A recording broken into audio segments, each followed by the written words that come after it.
Here we have our next question. Let A subset of R be bounded above and let C element of R. That means A is a subset of real numbers which is bounded above and C is any real number. Define the sets C plus A and CA by C plus A is equal to set of all C plus A element of A, and CA is equal to set of all CA, A element of capital A. So that means the set C plus A is defined by adding the real number C to all the elements of A, and the CA is defined by multiplying C to all the elements of the set A.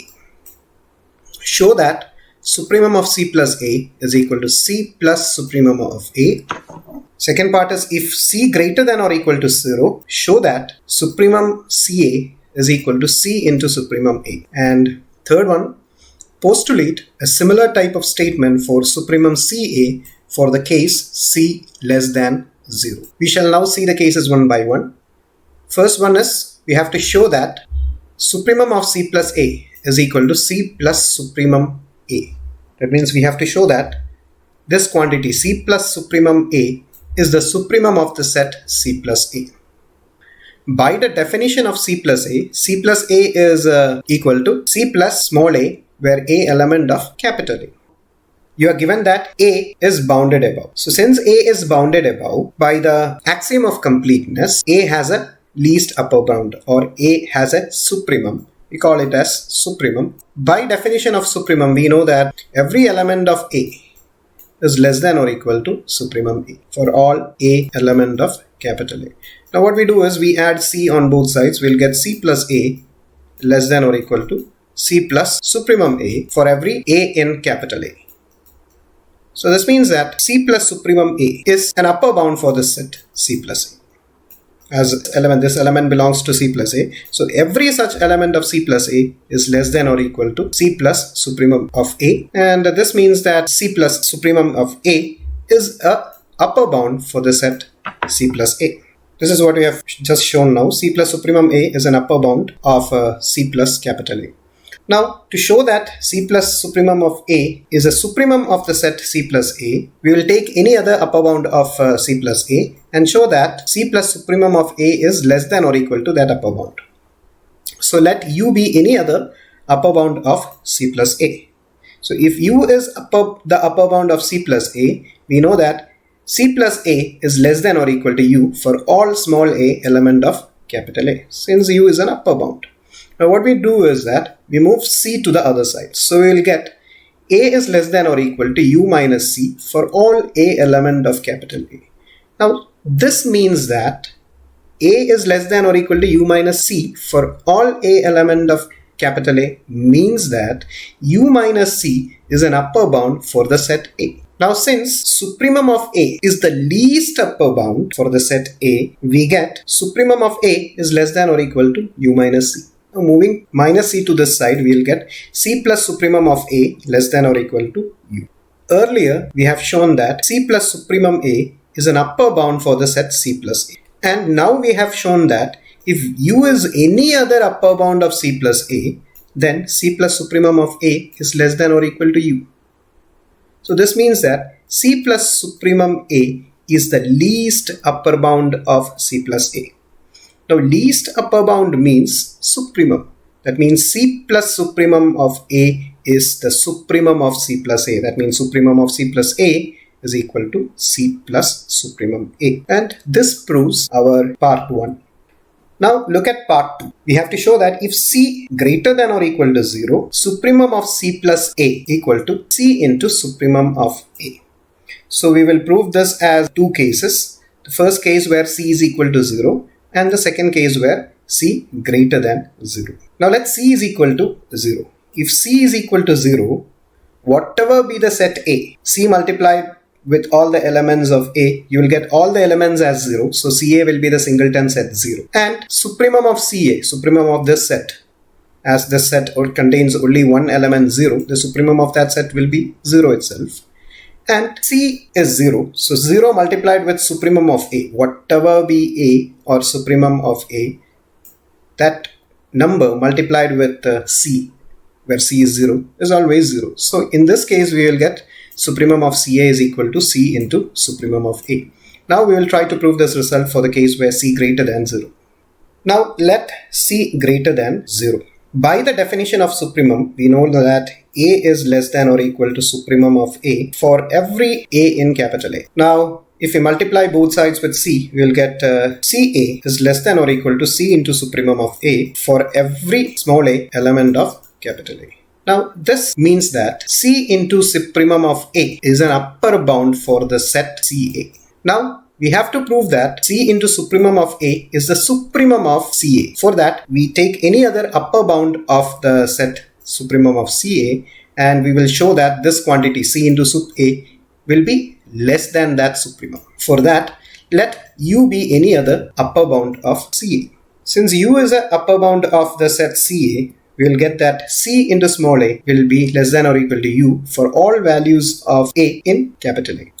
Now we divide both sides with C. So we will get here CC will delete. You will get A less than or equal to U by C for all A element of capital A. Now this means that U by C is an upper bound for the set A. Since A is less than or equal to U by C for all A element of capital A, we can say that U by C is an upper bound for the set A. Since U by C is an upper bound of set A and supremum A is the least upper bound of the set A, we can say that supremum of A will be less than or equal to U by C. And multiplying both sides with C, if I multiply here and here with C, so this C and this C will delete, you will get C into supremum of A is less than or equal to U. We have already shown that C into supremum of A is an upper bound of the set CA.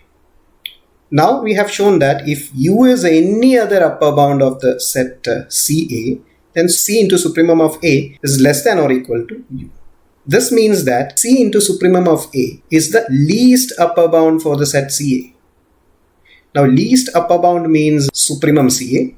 Least upper bound of CA means supremum CA.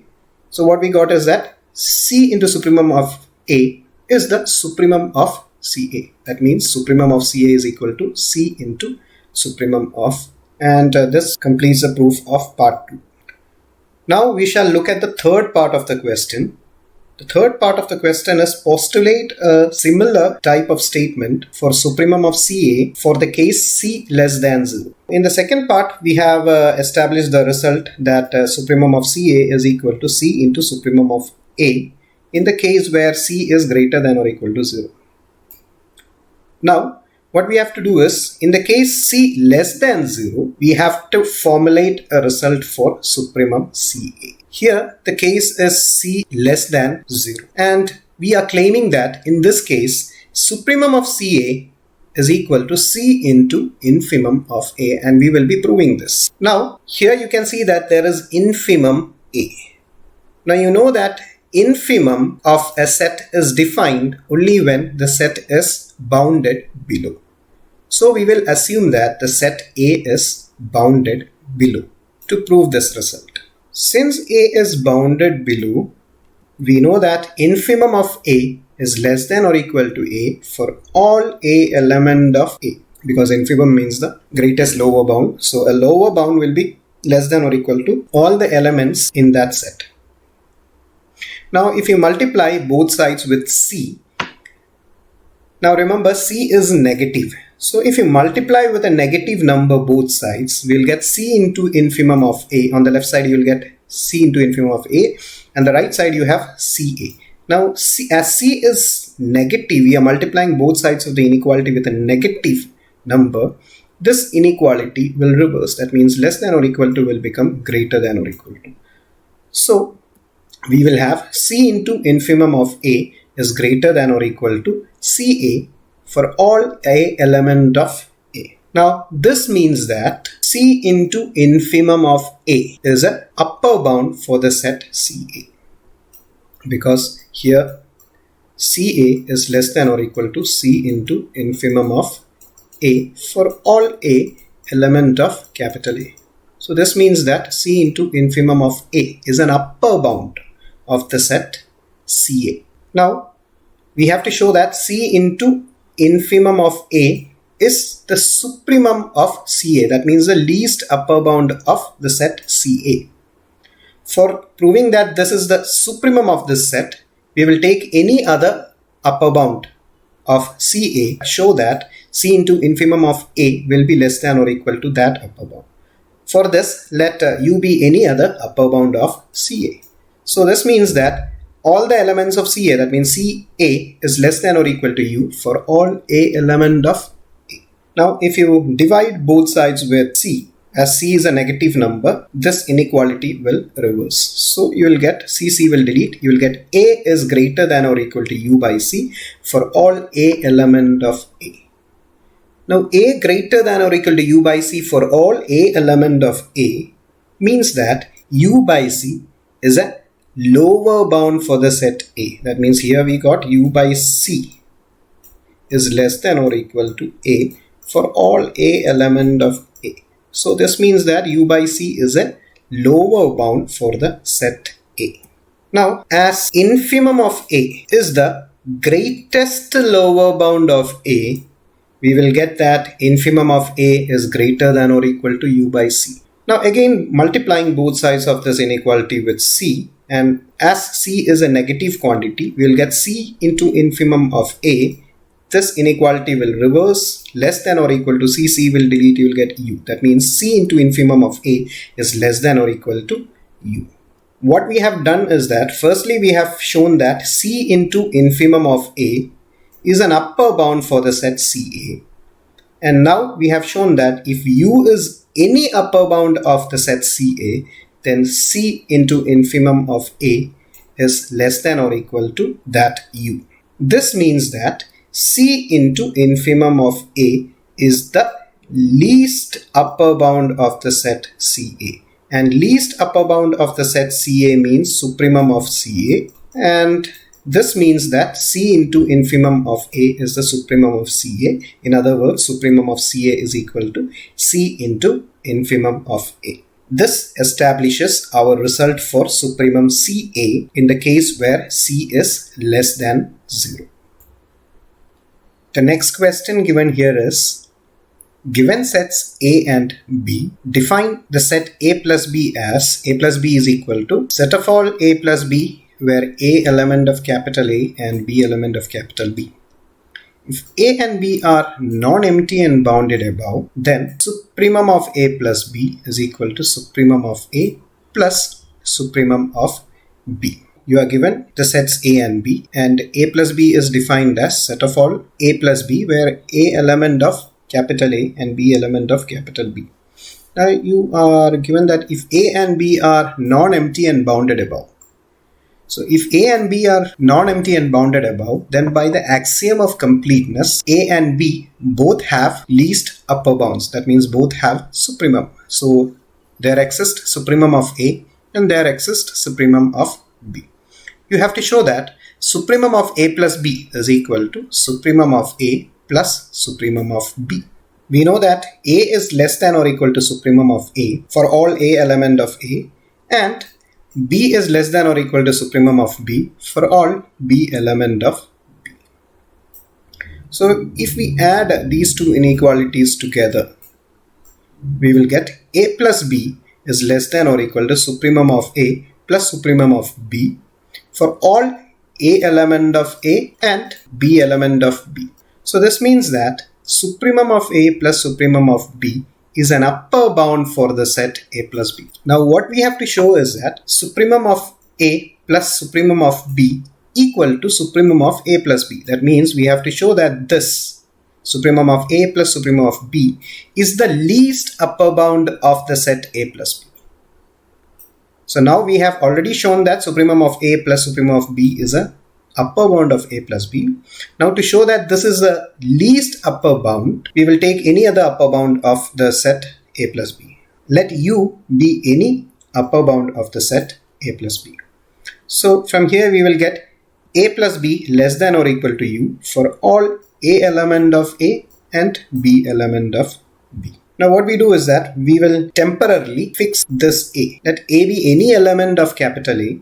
Fix this element of A. Then we will get A plus B is less than or equal to U for all B element of B and this particular A which is fixed from the set A. Now if you move this A to the other side, you will get B is less than or equal to U minus A for all B in the set capital B. Now this means that U minus A is an upper bound for the set B. Now as supremum of B is the least upper bound for the set B and we have obtained that U minus A is an upper bound for B, we will get supremum of B will be less than or equal to U minus A. This implies that if you take this minus A to the left side, we will get A plus supremum of B less than or equal to U. Now A was any particular fixed element. Now this result is true for all A element of capital A. So A plus supremum of B less than or equal to U for all A element of capital A. This result will be true for every element A in capital. Now if you move the supremum of B to the other side, you will get A is less than or equal to U minus supremum of B for all A element of A. So this result is true for all A element of capital A. So this means that U minus supremum of B is an upper bound for the set A. Since supremum of A is the least upper bound for the set A and U minus supremum of B is an upper bound for the set A, we get that supremum of A is less than or equal to U minus supremum of B. Now you take this minus supremum of B to the left side, you will get supremum of A plus supremum of B less than or equal to U. Now what we have done is that first we showed that supremum of A plus supremum of B is an upper bound for the set A plus B. Now we have shown that if U is any upper bound of the set A plus B, then supremum of A plus supremum of B will be less than or equal to that U. This means that supremum of A plus supremum of B is the least upper bound for the set A plus B. Least upper bound means supremum of A plus B. So that means supremum of A plus supremum of B is equal to supremum of A plus B, or supremum of A plus B equal to supremum of A plus supremum of B, which proves our result. There is another question given here. If supremum of A less than supremum B, then show that there exists an element B in capital B that is an upper bound for the set A. So here you are given supremum A less than supremum B. You have to show that there exists an element B in capital B which is an upper bound for the set A. So since you are given supremum B greater than supremum A, supremum B minus supremum of A will be positive, and we take that positive quantity as epsilon. So let epsilon is equal to supremum B minus supremum A, which is greater than 0. Now we know that supremum B is the least upper bound for the set B. Least upper bound, that means the smallest upper bound of the set capital B. This means that any number less than supremum B will not be an upper bound. So supremum B minus epsilon is a number which is less than supremum B, and this quantity will not be an upper bound for the set B. This means that there exists an element B in capital B such that this B is greater than supremum of B minus epsilon, because supremum of B minus epsilon is not an upper bound.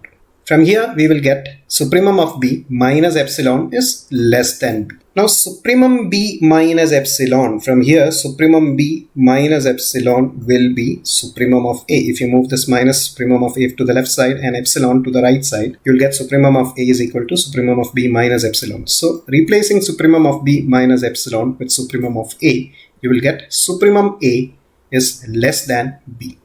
Now supremum A means the least upper bound of A. So B is greater than supremum A. This means that B is an upper bound for the set A. So here we got that there exists an element B, element of capital B, such that B is an upper bound for the set A. This completes the proof. Here we have another question. Compute without proofs the suprema and infima if they exist for the following set. So you have to find the supremum and infimum of the following sets if they exist. Now the first set given here is set of all m by n such that mn element of set of natural numbers with m less than n. So here you are given m is less than n and you have to find the supremum and infimum of this set. If I take m is equal to n minus 1 as m is less than n, there is no provision for m to be equal to n or greater than n. So the maximum value which m can take is n minus 1. So if I take this as n minus 1, you will get m by n is equal to n minus 1 by, and we know that as n becomes large, if I take n as 10, then this will be 9 by 10. If I take n as 100, you will get 99 by 100. If I take n as 1000, you will get 999 by 1000. Here you can see that this value of this is 0.9. Here it is 0.99. Here it is 0.999. You can see that as n increases, this will tend to 1. So this will be the supremum of this set. Now we shall look at the smallest element of this set. So to find the smallest element of this set, give the least possible value for m. So the least possible value for m is 1, as m and n are elements of natural numbers. So this will be 1 by n. So this will be, if I put n as 10, this will be 1 by 10. N as 100, this will be 1 by 100. N as 1000, it will be 1 by 1000, and so on. So the value of this is 0.1. The value of this is 0.01. The value of this is 0.001. And you can see that as n increases, this will tend to 0. And you cannot find any value which is less than 0 as well. So this will be the infimum of this set. So the supremum of this set is 1 and infimum of this set will be 0. Now look at the second set. The second set is set of all minus 1 power m by n. Minus 1 power m whole divided by n, where m and n are elements of the set of natural numbers. That means m and n are natural numbers. So look at the numerator here. The numerator is minus 1 power m by the denominator is n. If m is even, then the numerator is always 1. So this will be 1 by n. And if I vary n, the elements will be 1 by 1, 1 by 2, 1 by 3, 1 by 4, etc. You can see that this is decreasing, and it will go till 1 by 100, 1 by 1000, 1 by 10,000, like that. Again, you can see that this value is tending to 0. Now, if m is odd, then you can see that the value of minus 1 the whole raised to an odd number is minus 1. So this will be minus 1 by n. And if I vary the values for n, this will be minus 1 by 1, minus 1 by 2, minus 1 by 3, minus 1 by 4, etc. And if I give larger values to n, this will be minus 1 by, say if I give 1000, this will be minus 1 by 1000. And you can see that this will tend to 0. Now if you look, these are the complete set of values of the given set. Now if you see that this is the maximum value in the set, which you can see minus 1 by 1, which is 1. And this is the smallest value which you can see in this set, minus 1. So there is no value in the set which is greater than 1, and there is no value in the set which is less than minus 1. So supremum of the set will be 1, and this will be the supremum, and this will be the infimum. So infimum of the set will be minus 1. Now we shall move on to the next set, C, set of all n by 3n plus 1, where n is an element of the set of natural numbers. So here you are given n by 3n plus 1. So if I put the first value for n, which is 1, you will get this as 1 by 3 into 1 plus 1, 4. If I put n as 2, this will be 2 by 6 plus 1, 7. If I put 3, this will be 3 by 10, 4 by 13, 5 by 16, and so on. If I put the value of n as 33, this will be 33 by 100. If I put this as 333, this will be 333 by 333 into 3 plus 1, which is 10,000. So here you can see that the first value is 1 by 4, which is actually 0.25.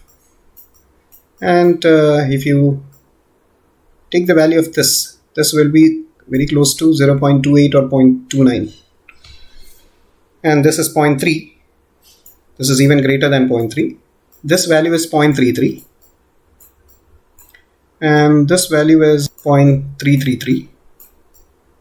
Now if I take the value of n as 3333, you will have 3333 on the numerator and 10,000 on the denominator. So the value of this will be 0.3333.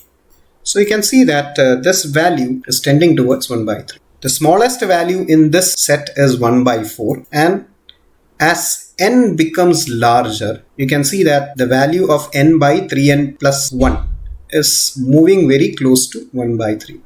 So the infimum of this set is 1 by 4 and the supremum of this set is 1 by 3. Now look at the last one, m by m plus n, where m and n are elements of the set of natural numbers. So m by m plus n. Numerator is m. The numerator will be least when I take m is equal to 1. So 1 by 1 plus n. We know that this will tend to 0 when I increase the value of n. So the first value will be, if I take n is equal to 1, you will get 1 by 2. N is equal to 2, you will get 1 by 3. 1 by 4, 1 by 5, 1 by 5, 6, etc. It is decreasing, and if I take n as 999, it will be 1 by 1000. And if I take n as 9999, it will be 1 by 10,000. So here you can see that this is 0.001 and this is 0.0001. So here you can see that as n is increasing, this 1 by n plus 1 is decreasing and gradually tending to 0. And I will fix m, take n as 1. So you will get this quantity as m by m plus 1. And if you vary this m, the first value which I get will be 1 by 2. Then I'll get, if I take m as 2, you will get 2 by 3. Then if I take m as 3, you will get 3 by 4. Then if I take m as 99, you will get 99 by 100. Now if I take m as 999, you will get 999 by 1000. And if I take m as 9999, you'll get 9999 by 10,000. So here you can also see that this is 99 by 100 is 0.99. This is 0.9999 and this is 0.999. So you can see that as the value of m increases, this will gradually move towards 1. So in the first case, it was gradually moving towards 0, starting with 1 by t, decreasing and moving towards the value 0. And in the second case, it has changed the values of m. It is increasing and gradually moving towards 1.